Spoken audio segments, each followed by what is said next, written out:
받더라. 아멘. 참 말씀드리기 송구스럽지만 여러분은 지금 설교하는 저 때문에 교회 생활을 하면서 낙심하거나 뭐 목사님이 왜 저래지? 아니 내가 아는 이근영 목사님 맞아? 이상하다 이런 분이 아닌데, 그러면서 더 극단으로 나가 그런 생각이 더 발전해서 교회를 그만둘까? 딴 교회를 다닐까? 아예 이 포도원 공동체를 뛰쳐나가고 싶은 적은 혹시 있었는지요? 그런 순간이 없었기를 저는 바라요, 사실은. 그러나 그건 제 바람이고 어디까지나. 혹은 있었다면 사실은 그런 순간이 없을 리가 없어요. 이 인간이라고 하는 것은 목회자와 성도도 그렇고 부부도 그렇잖아요. 한 사람이 한 사람을 만나서 수십 년을 같이 산다. 어쩌다 만나는 거냐 아니라 매일 밥을 먹고 매일 같이 잠을 자고 매일 같이 일하고, 한 사람은 여자고 한 사람은 남자고, 이게 늘 좋을 수 있겠느냐고요. 심지어 부부가 그렇거늘 한 교회의 목사와 성도 간에 어떻게 그런 마음이 없을 수 있겠어요. 아무래도 내가 교회 선택 잘못했어. 저 아무 교회 가면 최소 이렇지는 않을 텐데, 뭐 별의별 생각이, 그게 곧 우리가 성경에서 말하는 시험 든다라는 거죠. 근데 더 중요한 것은 그런 많은 시험, 그런 많은 부정적 상황 있었음에도 불구하고 우리는 지금 여전히 이 자리에 한 공동체에 있다라는 사실.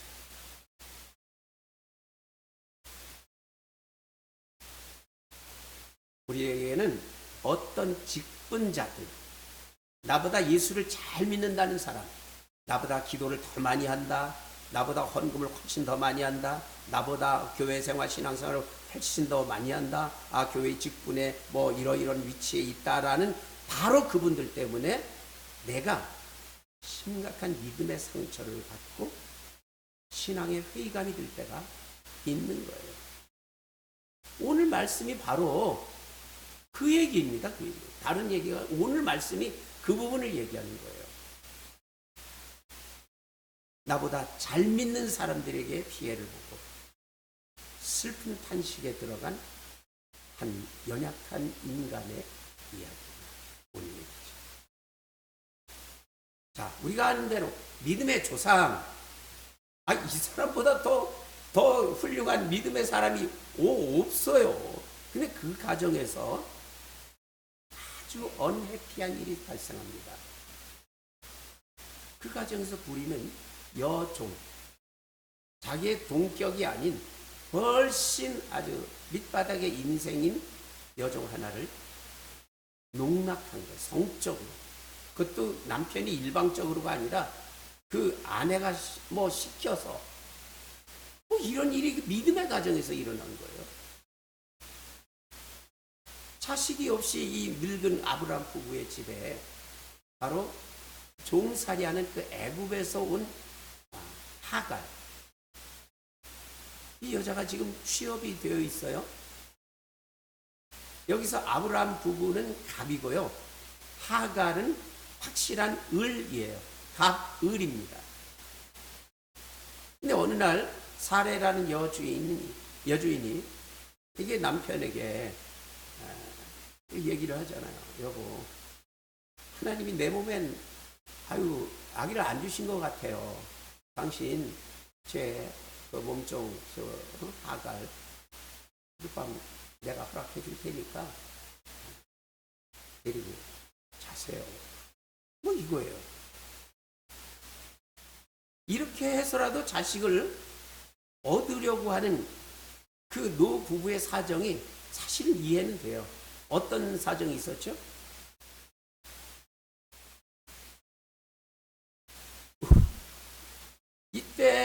아브라함의 나이가 85세라는 거예요. 그리고 사레의 나이가 75세. 85세 남자하고 75세 여성 부부가 지금 이런 결정을 했다는 거예요. 자식은 없다. 그 얼마나 애를 갖고 싶으면 참 그런 제안을 여자가 먼저 했을까? 이해가 될 법도 한데, 여러분, 여기서 우리가 잘 알아야 됩니다. 이해가 된다. 그렇지. 참, 하나님의 약속도 있었잖아. 그런데 없잖아? 어쩌면 이게 하나님의 방법일지도 그걸 누가 알아? 그러니까 당신 그렇게 해. 이 상황이 이해가 된다고 할지 모르겠지만, 이거는 1000번, 100번 이해가 안 되는 행동이요, 결정이에요. 보세요. 아브라함을 하나님이 몇 살에 부르셨죠? 75세에 부르셨어요. 그리고 지금 이 못된 결정을 하는 때는 아브라함의 85세예요. 10년이에요. 야, 10년 기다렸으니까, 그래도 없으니까 어쩌면 이 방법이 그 방법이 하나님이 자식 주시는 방법 아니요? 이렇게 생각할 수 있다 하지만요. 한번 생각해 보세요. 10년. 여러분, 10년이 공짜로 흘렀습니까? 성경을 보면요, 아브라함이 하나님께 부름을 받아요. 75세. 부름을 받고 가나안 땅에 들어갔다가 거기서 가뭄이 조금 생겼다 해서 애굽으로 이 사람들이 거처지를 옮겨요. 그 하나님이 가라고 한 거 아니에요. 어쨌든 가다 보니까 애굽 어디에 있어요? 근데 거기서 보니까 이게 자기 부인이 너무 이뻐. 그래서 부부가 의논을 해요. 이번엔 아브라함이 말해요. 여보, 당신 내 사촌동생이야. 지금부터 우리 부부 아니다. 이래가지고 부부 아니라니까 애굽 사람이 그 부인 사례를 데리고 가서 잠을 잘 뻔했어요. 자, 이게 첫 번째 사건이에요. 그런데 그때 하나님께서 직접 개입하세요. 이놈들아, 안 된다. 그래가지고 깜짝 놀래가지고 이 사례를 건드리지 못하고 다시 아브라함에게로 데려가서 그것도 많은 물질을 줘가면서, 아이고, 우리가 큰일 날 뻔했다. 당신의 하나님한테 굉장히 야단 맞았다. 이거 우리 큰일 날 뻔했다. 왜 우리한테 부부라고 할 일이지? 자, 이거 하나님이 1차 개입해 주셨어요. 두 번째 사건이 있어요. 다시 되돌아왔을 때 아브라함은 굉장히 풍년을 맞습니다. 굉장히 풍년을 맞아서 이 같이 데려왔던 롯과 어떤 충돌이 일어나, 물질적인 충돌. 종들끼리 싸우고 이 갈등을 빚어요. 그때 아브라함이 결단을 내려요. 야, 너 알아서 해. 네가 좋은 땅 가져. 네가 좋은 땅 가지면 내가 나쁜 땅 알아서 가질게. 그래서 양보를, 아주 대의적 양보를 했을 때 하나님이 아브라함을 또 불렀어요. 너 동서남북을 바라봐라. 너 저 넓은 땅 내가 줄게. 자, 이게 두 번째 사건이에요. 위기에서 구출해 주셨죠? 굉장히 넓은 땅 허락해서 부자 되게 하셨죠? 자, 세 번째 사건. 이번에는 자기 롯이 좋은 땅을 차지했다고 이게 했던 그 롯이 그만 외국인 이 연합군대에 그만 잡혀가서 전쟁은 고사하고 꼼짝없이 잡혀가서 중내산에 할 때에 이 아브라함이 가서 그 전쟁을 해서요, 구출을 해와요. 근데 간단한 어떤 무슨 그런 작전이 아니라 글자 그대로 전쟁을 벌여요. 여러분, 한 개인이 군인을, 자기 가정 군대를 무려 318명을 동원해. 318명을 자기가 옷을 대주고 잠을 재워주고 먹여주고, 이게 있을 수가 있는 부자예요. 어마어마한 재벌인 거예요. 자, 세 번째 사건이 그런 거예요. 10년 사이에 애굽에 가서 부인이 죽을 뻔한 거 하나님이 구출해 주죠. 거대한 땅을 이루죠. 그리고 거기다 군 수백 명을 이게 먹이고 입히고 길리울 수 있는 그 어마어마한 부를 축적하죠. 거기다가 멜기세덱이라고 하는 하나님이 직접 보내신 하나님의 제사장을 보내서 축복을 받게 해요. 하나님을 강력하게 합니다. 그래서 아브라함이 처음으로 자기의 전쟁에서 이겼던 그 전리품의 10의 1조를 멜기세덱에게 드리는 그런 영적인 확실한 사건을 경험합니다. 이제 5번째 사건. 이게 어마어마해요. 이번에는 하나님이 직접 아브라함을 찾아오셔요. 너 나랑 약속하자. 너 내가 뭐 하늘의 땅과 바다의 모래, 하늘의 별과 바다의 모래처럼 어마어마한 줄게, 자손을 줄게. 그때 아브라함이 믿지를 않아요. 아이고 하나님, 이 지금 여태까지 저에게는 아무런 씨도 없고요. 뭐 제 아내는 헛구역질도 한 번 한 적 없는데요. 뭐 우리 저 엘리멜렉이라는 저 종이나 엘리에셀이라는 저 종이나 그저 제 후사가 되는 거 아닙니까? 아니야. 하나님께서 확실하게 약속을 해 주셔요. 어떤 약속이냐면 이 재물을 가져오라고 해가지고 재물을 반쪽 쪼개요. 이쪽을 반으로 나눠. 그리고 이쪽으로 아브라함이 왔다 갔다 하고 하나님의 불꽃이 여기를 왔다 갔다 해요. 뭐냐? 확실하게 너에게 자손을 줄 거야. 만약에 이것을 어기게 되면 지금 갈라진 이 재물처럼 그 어긴 자는 죽음이다라고 한 확실한 뜻이었어요.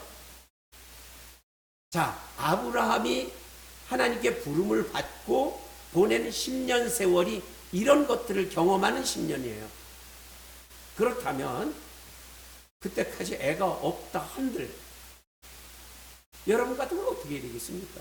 만약에 아내가 여보 우리 하가를 통해서도 아기 갖자 했을 때 여러분이 아브라함이라면 무슨 여기에 이 여자야 그만해 이래야지 지극히 정상인 거예요. 그런데 그렇게 하지 않습니다.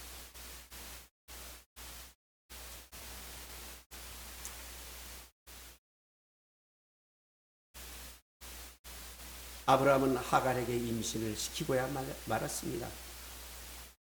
하나님과의 맺은 약속을 기다리지 못한 실패죠. 신앙인으로 타인에게 보여줄 책임에 대한 실패였죠.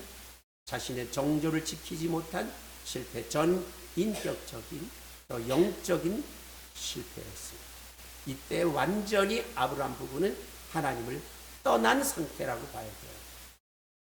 그렇게도 많은 체험과 그렇게도 많은 확신을 하나님이 경험 10년 동안 충분히 시켜주었음에도 불구하고 그때 아브라함은 하나님을 떠난 거예요. 자, 그리고 이제부터 부작용이 나타나죠. 하갈이라고 하는 사람이 임신을 했어요. 얼마나 좋습니까? 지금 주인 마님도 갖지 못하는 아기를 자기가 임신했어요. 그러니까 자신감이 상승하겠죠. 비록 여자 노예이지만 주인의 아이를 가졌기 때문에 어쩌면 그 자신감은 지나쳐서 이제는 오만함과 방자함이 들을 수 있습니다. 여주인은 사례에게 평소 보이지 않았던 어떤 건방을 떨었을 수도 있어요. 그래서 오늘 말씀의 표현대로는 하갈이 주인을 멸시한지라 이렇게 멸시라는 단어가 나와요. 아마 대들고 성질을 부리고 제 할 일을 게을리했거나 뭐 그랬겠죠. 그러니 사례는 이런 하갈의 태도가 몹시 서러웠기는 했겠죠. 임신을 하지 못하는 서름만으로도 해도 대단한데 지금 이 하갈이라는 여종이 지금 자기에게 이러고 있어요. 화가 나죠 물론. 자, 이 또 화는 이제 부부싸움의 원인 되었어요. 근데 이 사례의 말이 참 웃겨요.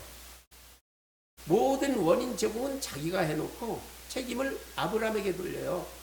당신이 하갈 임신시켰으니까 지금 얘가 나한테 이러잖아. 말이야, 이럴 수가 있어? 이 일 우리 하나님이 심판하게 하자. 하나님의 판단을 기다려보자. 여러분, 이 말 조심해야 되는데요. 이 상황에서 함부로 우리 하나님 판단 기다려보자. 만약에 하나님이 정말 날벼락으로 치면 어떡하려고 그러는 거예요? 왜 이렇게 인간이 겁이 없죠? 아브라함은 아브라함대로 무책임하기 그게 없어요. 당신 좋을 대로 해. 뭐 내가 당신이 하라는 대로 했잖아. 그리고 당신의 요정이니까 알아서 해. 나 모르겠어. 이 또 이러고 맙니다. 기다렸다는 듯이 이제부터 사례는 하갈을 학대하기 시작합니다.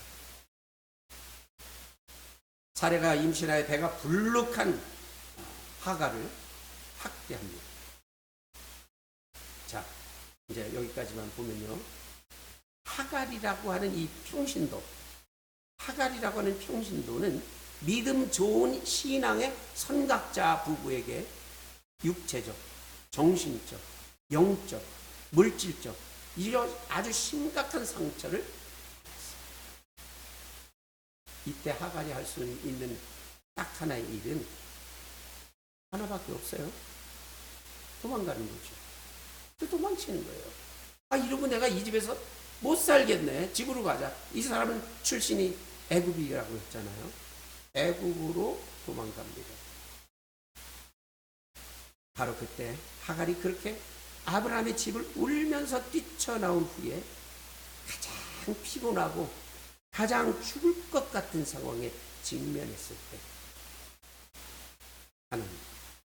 하나님의 천사를 하갈에게 직파, 요즘 말로 119 자동차를 출동시킵니다. 오늘 7절 말씀에 보면 여호와의 사자가 광야의 샘물 곁 곧 술길 샘 곁에서 그를 만나 이르되 사라의 여종 하갈아 내가 어디서 왔으며 어디로 가느냐. 그가 이르되 나는 내 여주인 사례를 피하여 도망하나이다. 천사는 여러 말 할 필요 없이 하갈에게 아주 직접 명령합니다. 오늘 9절에 여호와의 사자가 그에게 이르되 내 여주인에게로 돌아가서 그 수하에 복종하라. 임신 중인 여자가 이런 광야를 헤맨다는 것은 이 죽음을 말하는 거예요. 감정은 엉망이겠지만 일단은 육신의 안정을 취해야 됩니다.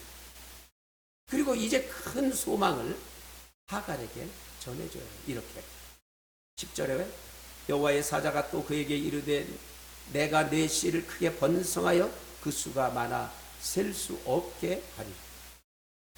이 큰 소망은 하나님이 아브라함에게 주신 소망이기도 합니다. 아브라함에게 실컷 준 소망을 지금 하갈에게도 똑같이 주시는 거예요. 11절에 여호와의 사자가 또 그에게 이르되 내가 임신하였은즉 아들을 낳으리니 그 이름을 이스마엘이라 하라. 이는 여호와께서 내 고통을 들으셨습니다. 아들을 낳을 것이라는 그 기쁨을 선포하십니다. 하갈의 고통을 하나님이 들으셨다고 그의 감정을 치유하시죠. 그리고 계속됩니다. 그가 사람 중에 들나귀같이 되리니 그의 손이 모든 사람을 치겠고 모든 사람의 손이 그를 칠지며 그가 모든 형제와 대항해서 살리라. 하갈이 낳을 아들은 강하고 용기 있고 투전적인 사람이 될 것이라 말해 주었습니다. 비로소 하갈은 그 힘을 얻게 되었죠. 마음속에 있는 우울감, 배신감, 버림받은 느낌 모두를 그 자리에서 그 현장에서 깨끗이 치유받습니다. 그래서 그는 이렇게 감격하여 외치죠. 내가 어떻게 여기서 나를 살피시는 하나님을 배웠니? 내가 하나님을 만나서 죽지도 않았구나. 어떻게 나 같은 자가 바로 이 자리에 이 순간에 하나님을 만났을까? 그래서 그때부터 하갈은 하나님을 생각할 때마다 그냥 하나님 이러지 않고 나를 살피시는 하나님이라고 했단 말이에요.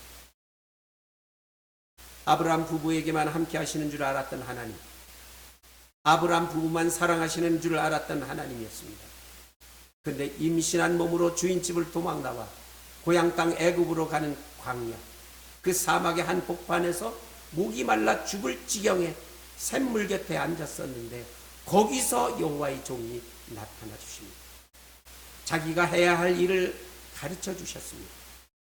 세상 어디에서 받을 수 없는 위로를 주셨습니다. 자기 낳을 아들에 대한 큰 소망을 주십니다. 깨달았겠지. 하나님은 아브라함의 하나님만이 아니었구나. 억울한 나를 알고 계셨구나.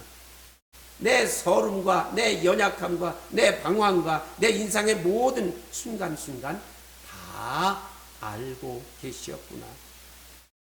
내가 살아야 한 이유, 내가 가야 할 곳은 저 고향 애굽이 아니라 이 주인의 집이어야 하는 이유, 내가 낳을 아들의 존재, 사레의 아들이 아닌 하갈의 아들이 어떤 사람이 되겠다구나 하는 것을 확실하게 알게 된 거죠.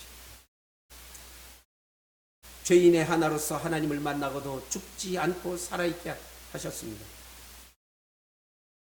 그 우물은 육신의 목을 축이는 우물이 아니라 영적인 목마름, 인생의 목마름을 치유하는 완벽한 우물이었습니다. 그런 하나님의 사자를 만난 우물을 자기를 지키시는 하나님, 자기를 살피시는 하나님이라는 뜻으로 부엘라헤로이라고 불렀다는 것입니다. 저는 오늘 설교 말씀의 제목을 나를 살피시는 하나님이라 정했습니다. 부엘라헤로이, 나를 살피시는 하나님은 오늘 우리들 바로 이 자리여야 합니다. 여러분, 나보다 잘나고 나보다 믿음 좋다고 하는 사람, 나보다 더 권위 있는 영적인 사람에게 때로는 실망하고 구박받으며 속았으며 더 이상 보기 싫어서 뛰쳐나오고 싶은, 아니 이미 뛰쳐나온 나에게도 살펴주시고 따라와 주시고 위로해 주시는 하나님, 사명을 주시는 하나님, 비전을 주시는 하나님, 죄인인 몸에도 하나님을 만나서 죽지 않고 살아있게 하시는 하나님, 그 하나님을 만나는 우물이 우리에게도 있어야 합니다. 아니, 그 하갈의 우물, 우리들의 부엘라헤로이는 분명히 있습니다. 어디입니까? 여러분, 오늘 말씀은 하갈이 하나님의 사자를 만난 것 같지만 하나님의 사자가 하갈을 만난 이야기예요.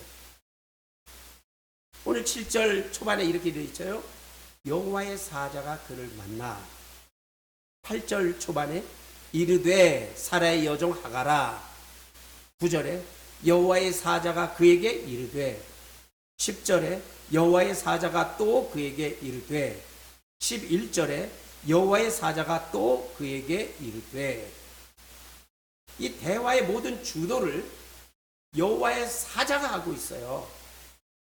하갈의 삶을 하갈이 사는 게 아니고 여호와께서 주도하고 있다는 말씀이죠. 하갈의 삶의 주도자는 하갈이 아니고 하나님의 심을 깨달아야 합니다. 여러분, 여러분의 부엘라헤로이는 바로 그런 장소입니다. 하나님이 말씀하시는 장소, 하나님이 주도하시는 장소. 그 순간이 여러분에게 있다면 거기가 부엘라헤로이인 거죠. 하갈이 깨어진 자리, 바로 그 자리가 여러분에게도 있어야 합니다. 여러분, 도망치고 싶은 순간이 있습니까? 남들은 예수를 안 믿고도 잘 먹고 잘 살던데 나도 한번? 남들은 기도하지 않고도 예수 잘 믿고 잘 살던데 나도? 집에서 그냥 텔레비전 앞에서 유명한 목사님 설교 들으며 신앙생활 남들도 잘 하던데 나도? 11조니 교회 출석이니 사람들과 신경전 벌이고 하는 이런 귀찮은 것 전혀 없이 잘도 살던데 나도 애굽으로 가버려?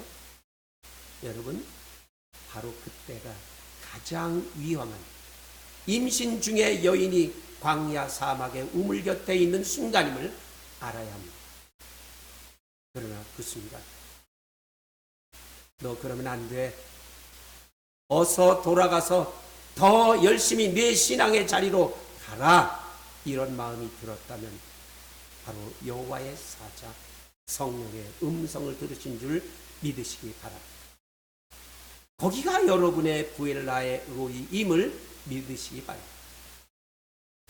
지금 여러분이 여기에 앉아 있다는 이 사실, 하나님을 여전히 믿고 섬기고 있다는 이 사실, 남들 다 엉뚱한 곳에 가 있어도 나는 지금 이 자리에, 이 위치에, 바로 이 자리를 내가 지키고 있다는 이 사실, 바로 그 음성을 들었기 때문입니다. 하갈이 여호와의 사자를 만난 지점, 부엘라의 로이에 있는 여러분 자신임을 믿어도 좋습니다. 하나님이 여러분의 모든 마음을 아시고 찾아오시고 말씀하시고 지금 여전히 이 자리에 있게 하셨기 때문입니다. 여러분의 삶은 여러분이 아니라 하나님이 주관하시기 때문입니다. 복음성가 들어보시죠.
지금 나왔던 이 찬양은 다름아닌 여러분 자신의 고백이 되어야 될 줄로 믿습니다.